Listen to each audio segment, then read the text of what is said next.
Panafricain.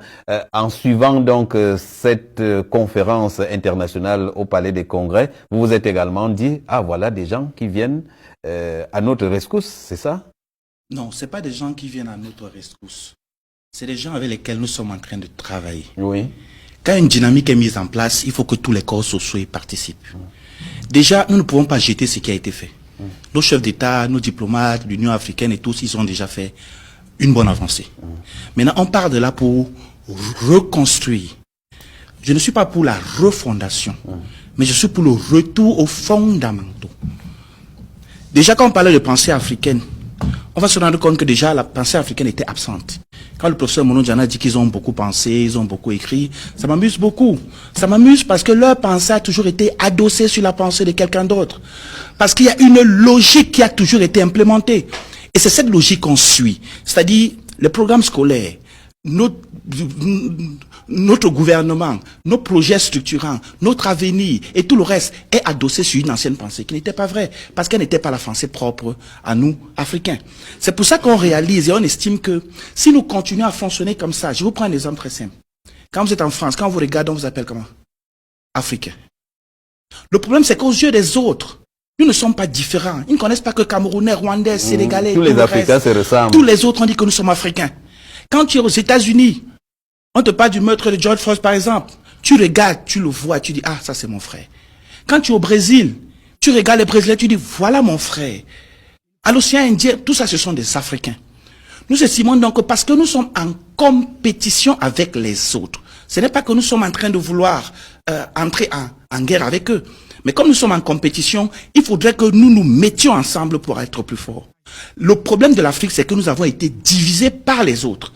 Et leur logique a toujours été de nous émietter, diviser, pour que nous ne représentions rien à la scène internationale. D'ailleurs, pour eux, nous ne sommes rien. Nous ne représentons rien.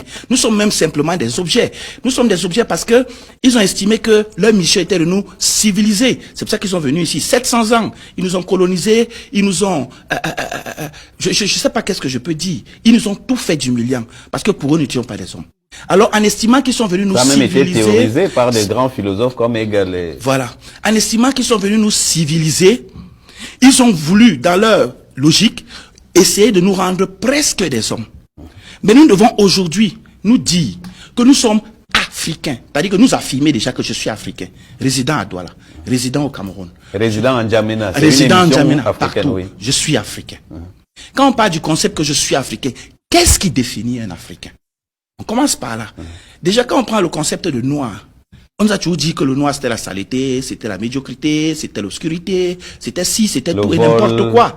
Vous comprenez un peu? Mais je vous prends des exemples très simples. La couleur la plus utilisée dans les réunions formelles où l'élite mondiale est assise, c'est quelle couleur? C'est le noir. Vous savez, la couleur noire est la résultante, est la somme de toutes les autres couleurs. Et jusqu'ici, ne se registre pas parmi les couleurs primaires. Ça reste une couleur pigment. Donc, c'est une couleur... Voilà. Merci pour le spécialiste en art. Oui, continuez avant de passer... Okay. Le problème maintenant de la Fédération des États africains n'est pas un problème du peuple africain. Les égos, ce ne sont pas les égos des peuples africains. Les égos, c'est les égos de l'élite. Parce que c'est une élite. Cette élite n'est pas accrochée au ciel. Non, je veux m'expliquer. Ce sont des Africains. Mais qui, par un concours de cycle, nous savons que nous avons 3 missions dans la vie. La première, c'est de gérer les biens. Les biens, soit qui nous ont été confiés par héritage, parce que, ou par transfert, c'est-à-dire que j'ai une voix, je vous vote. Et parce que je vous ai donné ma voix, vous devenez président, vous devenez sénateur, vous devenez ambassadeur, vous devenez tout ce qu'on peut citer. Vous pensez maintenant agir et parler à mon nom. C'est ça qu'on appelle gestionnaire de la vie. Maintenant, cette mission que vous avez de gérer la vie, parce que vous êtes une élite, vous avez une deuxième mission. Celle de créer la vie pour vous et de créer la vie pour les autres. Et quand on comprend ces 3 phénomènes, on réalise que quand on est une élite, on ne doit pas penser pour soi, mais on doit penser pour les autres. Quand on parle de zone de libre-échange continentale, quand on parle de toutes les dynamiques qui sont mises en place, aujourd'hui, il y a des panels qui sont organisés à gauche et à droite, des conférences économiques sur l'Union de l'Afrique, les entrepreneurs se mettent ensemble, l'intelligentsia se met ensemble. Tout ça, c'est pour faire suite à ce qui a déjà été fait. Alors, nous, on pense dans le mouvement fédéraliste, comme c'est le moment. Parce que nous, en 2030, nous allons réunir les États africains. Nous allons réunir les États africains en 2030. Pour les autres, ça paraît une utopie, mais pour nous, c'est une réalité.